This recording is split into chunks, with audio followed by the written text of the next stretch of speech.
Lui, à la Langue de Barbarie, donc vraiment Langue de Barbarie, qui est la zone des pêcheurs, des grands pêcheurs du Sénégal. Donc à travers toute la population de Saint-Louis, à mon nom propre, vraiment nous remercions encore une fois le chef de l'État, le président Macky Sall, qui a permis le changement en tout cas de visage de Saint-Louis. Saint-Louis s'est transformé. Dans ces 12 années de règne, Saint-Louis a complètement changé de visage. Saint-Louis est devenu une ville propre. Saint-Louis est devenu une ville où la mobilité s'est beaucoup améliorée. Nous avons bénéficié d'infrastructures importantes en termes de voirie.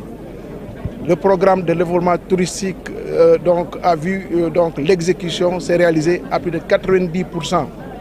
Ce qui met Saint-Louis maintenant aujourd'hui dans une position en tout cas de ville lumière à l'échelle nationale.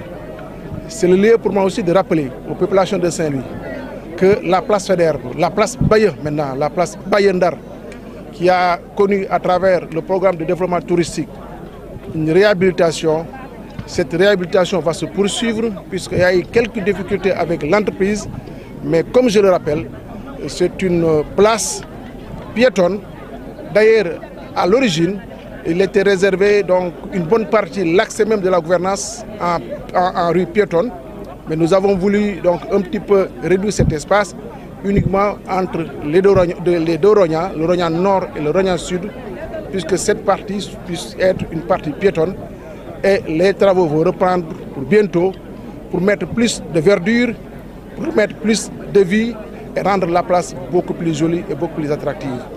Et tout cela, nous l'avons réussi grâce à l'accompagnement non seulement de M. le Président de la République, mais aussi à l'accompagnement de M. le Premier ministre Amadou Ba. Et un message à l'endroit de la population pour la préservation du bijou. Justement. Allez-y, comme ça. La question. Allez-y, comme ça. Allez-y. Justement, monsieur le maire, avant juste de répondre à nos confrères, est-ce qu'aujourd'hui vous pouvez revenir sur l'impact de ce pont par rapport à l'économie et au niveau social que peut jouer ce pont? Mais vous savez, deux ponts séparent l'île de Saint-Louis à la Langue de Barbarie. Le premier pont, c'est le pont Masek, et le deuxième pont, c'est le pont Moussef Malik Gaye.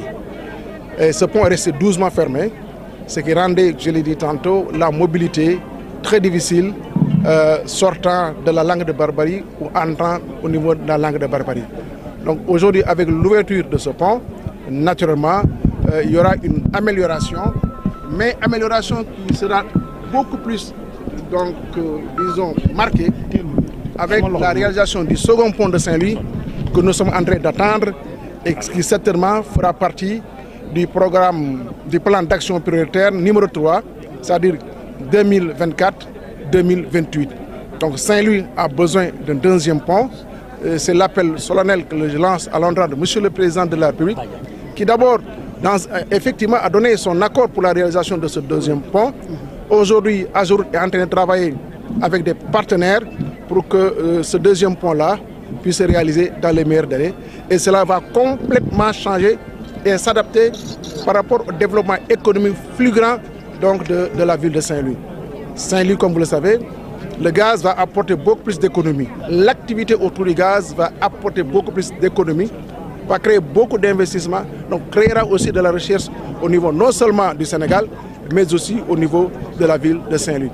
Et cela doit impérativement s'accompagner par des projets structurants, dont le deuxième pont que nous attendons vraiment impatiemment et dont je suis sûr se réalisera donc d'ici 2 ou 3 ans.